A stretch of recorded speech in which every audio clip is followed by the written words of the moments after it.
Ալևը որևէ ցանկություն չունի ստորագրելու պայմանագիր, Նիկոլ Փաշինյանը այլևս տեղ չունի, որպեսզի հետ կանգնի, մինչև 2026 թվականը պետք է վերանայվի սահմանադրությունը։ Ադրբեջանը բռնել է մեր վախի թելը։ Հայաստանի եւ Ադրբեջանի միջև այդ թուղթը ստորագրելուց հետո մնում են չլուծված հարցեր։ Բարև ձեզ հարգելի հետևորդներ, Արմլուրի տաղավարում այսօր զրուցելու ենք Ազգային ժողովի պատգամավոր Անի Սամսոնյանի հետ։ Բարև ձեզ Տիկին Սամսոնյան, շնորհակալ ենք մեզ զրույցի հրավերն ընդունելու համար։ Մարտի 30-ին Գյումրիում արտահերթ ընտրություններ տեղի ունեցան, ինչի արդյունքում միայն 5 ուժի հաջողվեց անցողիկ շեմը հաղթահարել եւ նախ խնդրեմ ձեր գնահատականը Գյումրիում տեղի ունեցած արտահերթ ընտրություններին, արդյոք գյումրեցին ընտրեց թե մերժեց ԿՊ-ին, խնդրեմ։ Ես կարծում եմ, որ իշխանությունը պարտություն է կրել Գյումրիում, որովհետև նույնիսկ այն ձայները, որը հավաքել է քաղաքացիական պայմանագիր կուսակցությունը, դրանք իր ձայները չեն, դրանք անձնապես Սարիկ Մինասյանի ձայներն են, ով հավաքել է այդ ձայները իր հարգանքի, հեղինակության, աշխատասիրության շնորհիվ։ Բայց միևնույն ժամանակ ասել, թե Գյումրին փոքրիկ պատկերն է մեծ համապետական ընտրությունների, ես դա նույնպես սխալ կհամարեմ, որովհետև բոլոր դեպքերում տեղական ընտրությունները ունեն իրենց տրամաբանությունը, մարդիկ ընտրում են իրենց սիրված անձին, իսկ համապետական ընտրություններում տրամաբանությունը այլ է։ Եվ եթե դիտարկենք Գյումրիի օրինակով, օրինակ Գյումրիում ընդդիմությունը հավաքեց բավականին ձայներ, եւ այդ ընդդիմությունը նախկիններն են, ապա համապետական ընտրություններում պարզ է, որ նախկինները այդքան ձայներ չեն կարող հաղթահարել եւ հավաքել, որովհետեւ ժողովուրդը կենտրոնական իշխանությունը երբեք չի տա նախկիններին։ Սա պետք է հասկանալ եւ սա իհարկե հասկանում է նաեւ իշխանությունը, որը օգտագործելու է այս փաստը առաջիկա ընտրություններում, ասելով, որ եթե մենք չգանք իշխանության, նախկիններն են գալու եւ դուք օրինակ տեսակ Գյումրիի օրինակը, թե ինչպես եթե մենք չեղանք, եկան նախկինները, իդեմս օրինակ Վարդան Ղուկասյանի, եթե ընտրվի քաղաքապետ։ Բայց ես չէի շտապի այդ հարցում, որովհետեւ դեռ արժևում կարող են անակնկալներ լինել։ ԿՊ-ական թեկնածու Սարիկ Մինասյանը հայտնել էր, որ իրեն ձայն տված որևէ քաղաքացու ձայն չի փոշիանալու եւ սրան զուգահեռ նաեւ ընդդիմադիրները հայտնեցին, որ Գյումրին ԿՊ-ական թեկնածու չի ունենալու եւ տեսնում ենք, որ առ այսօր էլ թեժ իրավիճակը շարունակվում է եւ կարելի է ասել, որ ավելի թեժ իրավիճակ է ընտրություններից հետո, քան մինչ ընտրություններն էին տեղի ունենում ու նաեւ ներքին անհամաձայնությունները Վարդան Ղուկասյանի եւ Մարտուն Գրիգորյանի միջև կարծես թե այդպես էլ չի հարթեցվում։ Դուք ինչպես կգնահատեք այս իրավիճակը եւ ինչպես կբնութագրեք այս իրավիճակը, խնդրեմ ձեր դիտարկումները նաեւ այս հարցի վերաբերյալ, ինչ հանգուցալուծում է ունենալու ի վերջո Գյումրիի արտահերթ ընտրությունները։ Ես ուզում եմ ասել այն մարդկանց, ովքեր ուզում են զբաղվել քաղաքականությամբ, իրենք պետք է որոշեն, իրենք գողական են, թե քաղաքական գործիչ, որովհետև հստակ տարանջատում պետք է լինի այս երկու կարգավիճակների միջև։ Մարդիկ կան, որ միջև հիմա դա չեն հասկացել։ Երկրորդ, մի քանի սցենար կարող է լինել Գյումրիում։ Սցենար առաջին, իշխանությունը կարող է գնալ Երևանյան սցենարով, ընդամենը 3 ձայն է պետք, փորձել ընդդիմադիր խմբակցություններից կորզել այդ 3 ձայնը։ Հիմա դուք կասեք, բա ընդդիմադիր խմբակցությունները շատ կուռ են, նրանք ընդդիմադիր են։ Ես էլ կասեմ, որ դա հնարավոր է եւ իշխանությունը կարող է աշխատել այս ուղղությամբ եւ ապահովել 3 ձայն, որովհետեւ գիտեք, գաղտնի է քվեարկությունը եւ հիշում եք 2016 թվականի Վանաձորի ընտրություններում ինչ տեղի ունեցավ։ Այսինքն պարզ մաթեմատիկան այսօր կարող է չաշխատել եւ կպարզվի, որ օրինակ ընդդիմության 15+2 ձայները հավասար չեն 17-ի։ Սցենար երկրորդը հետևյալն է, որ Վարդան Ղուկասյանը կարող է պայմանավորվել իշխանության հետ, ստանալ երաշխավորված ձայներ եւ աշխատել իշխանության հետ որպես լոյալ քաղաքապետ։ Մյուս սցենարն այն է, որ կարող է ընտրվել այլ մարդ, եթե կա այլ ներքին պայմանավորվածություն իշխանության եւ մյուս ընդդիմադիր ուժերի միջև, ամենայն դեպս Մարտուն Գրիգորյանի քաղաքական ուժը հարային է արդեն գոռում իշխանությանը, որ եկեք մեր թեկնածուին ընտրեք քաղաքապետ։ Մի քանի սցենարներ կան եւ կարող է Գյումրին չունենա քաղաքապետ նաեւ Հանգուցալուծումը, որ Գյումրիի իշխանությունը, եթե Վարդան Ղուկասյանը չընտրվեց ու լոյալ չեղավ իշխանությանը, Գյումրին երկար ժամանակ կարող է նորից կանգնել, երկար չի դիմանալու այդ իշխանությունը եւ որոշակի ժամանակ հետո կարող է նորից կանգնել արտահերթ ընտրությունների շամին։ Վերադառնանք Երևան, ընդդիմությունը պայքարում էր տրանսպորտի ուղևորձի թանկացման դեմ, բայց ինչքան էլ որ պայքարեց, ստորագրահավաքը սկսեց եւ բավականին մեծ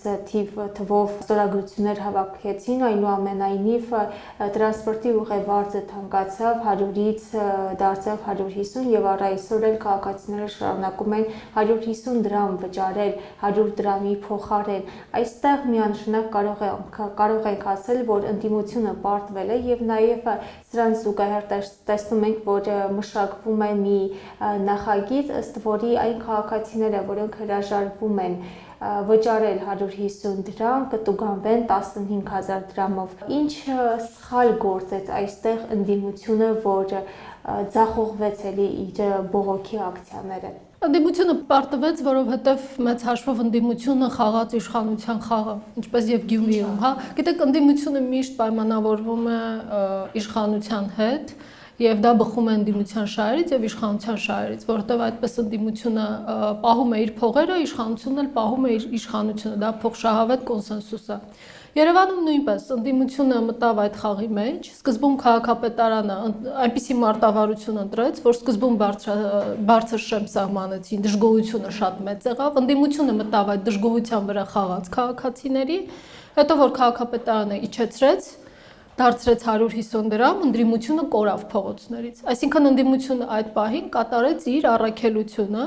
այն է կապիտալիզացնել մարդկանց բողոքը ընդդեմ 300-ական դրամների, ոչ թե 150 դրամների։ Ես ուզում եմ, որ սա մարդիկ շատ լավ հասկանան եւ տեսնեն, թե ովքեր էին այդ բողոքը կապիտալիզացնողը։ Հետո նրանք կորան, բնականաբար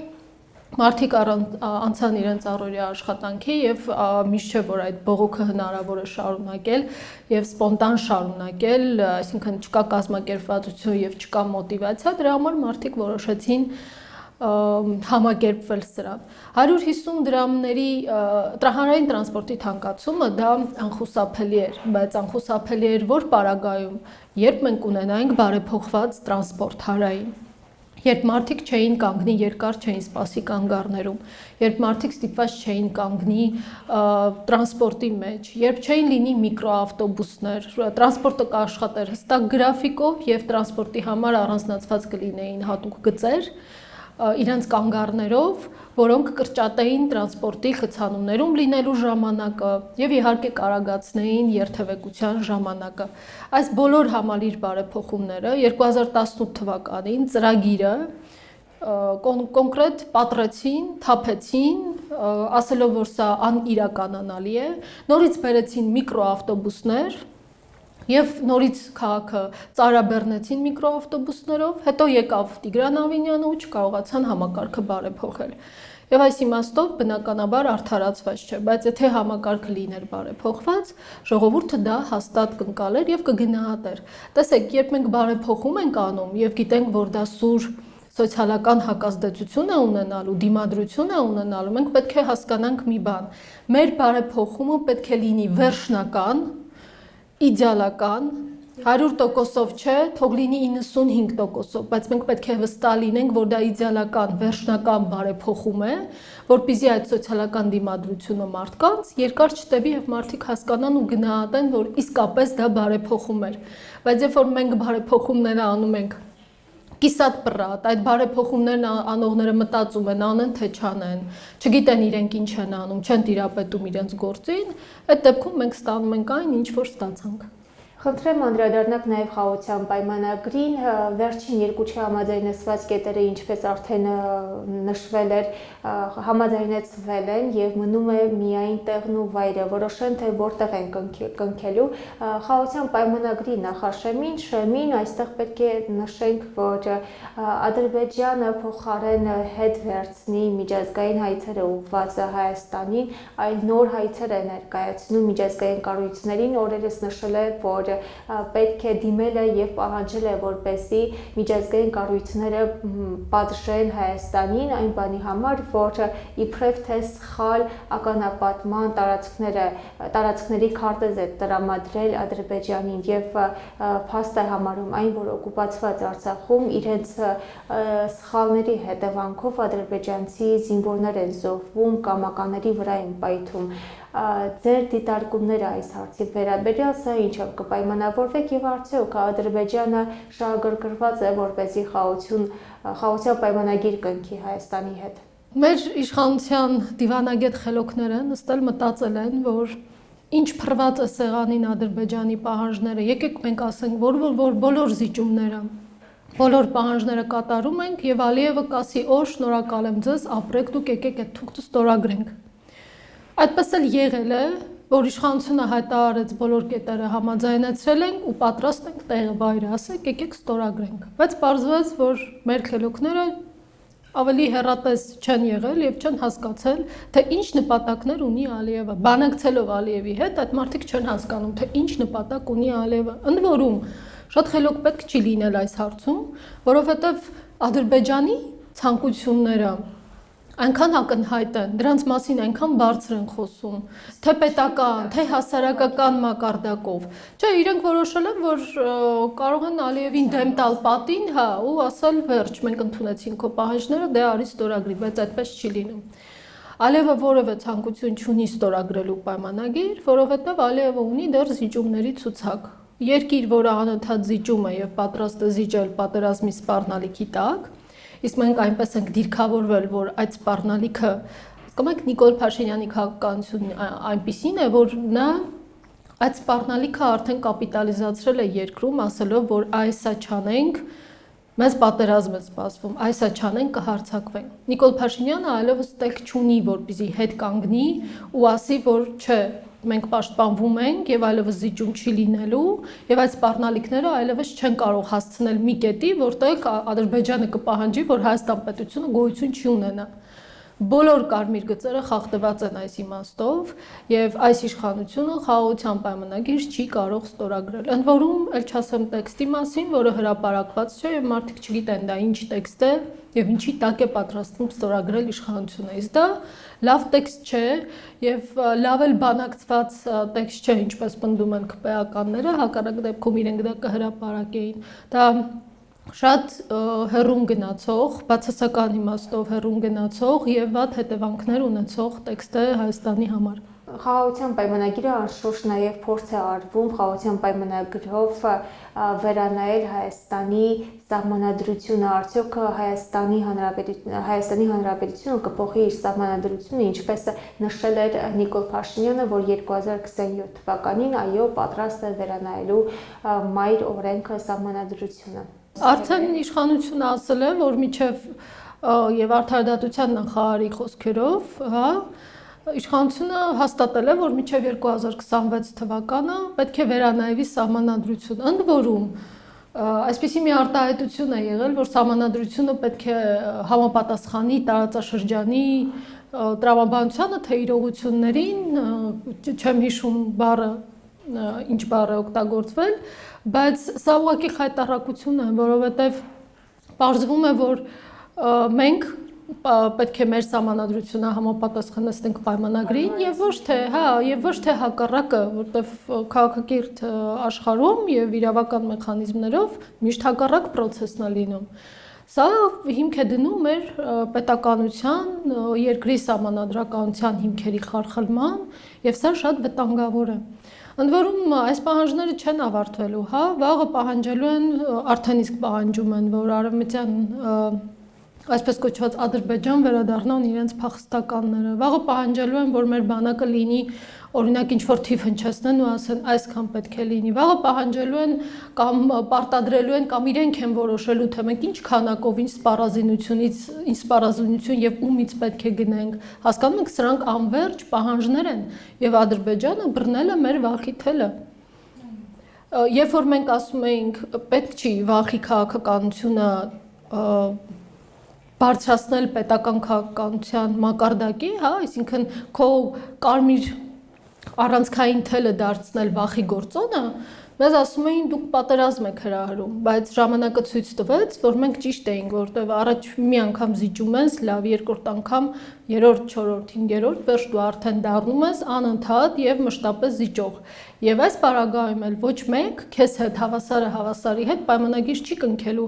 Քեզ հետ կարող է կնքեն պայմանագիր, բայց դա չի լինելու խաղաղության պայմանագիր, դա կարող է լինել կապիտուլյացիայի պայմանագիր, օրինակ։ Տիկին Սամսոնյան նաև անդրադառնալով խաղաղության պայմանագրին Հայաստանի արտաքին գործերի նախարար Արարատ Միրզոյանն էր նշել, որ Հայաստանը միայն շահելու է խաղաղության պայմանագրով։ Խնդրեմ ներկայացրեք խաղաղության պայմանագրի դրական եւ բացասական կողմերը, ինչպես է անդրադառնալու Հայաստանի վրա եւ ինչ է շահելու Հայաստանի Հանրապետությունը եւ ինչ է կորցնելու Հայաստանի Հանրապետությունը։ Խաղաղության պայմանագրով ես համաձայն եմ, այո, Հայաստանը շահելու է կլինի խաղաղություն, բայց այն պայմանագրով, որը ուզում է ստորագրել քաղաքացիական պայմանագիրը, շահելու է միայն քաղաքացիական պայմանագիրը, որը ներկայացնելու է մի ստորագրած թուղթ հասարակությանը եւ ասի ժողովուրդ ջան, ես ձեզ բերեցի խաղաղություն, դա եկեք ինձ ընտրեք եւ 2026-ին վերընտրվի։ Շատ տարբեր են մեր պատկերացումները, անձնապես իմ պատկերացումները եւ իրենց պատկերացումները խաղաղության պայմանագրի։ Նույնիսկ եթե տեղի տանք եւ որոշենք, ասենք լավ, բոլոր զիջումները ընդունում ենք, պետք է անել միայն դա այն դեպքում, երբ դու հստակ իմանաս, որ այդ խաղաղությունը լինելու է երաշխավորված եւ կայուն եւ երկարաժամկետ։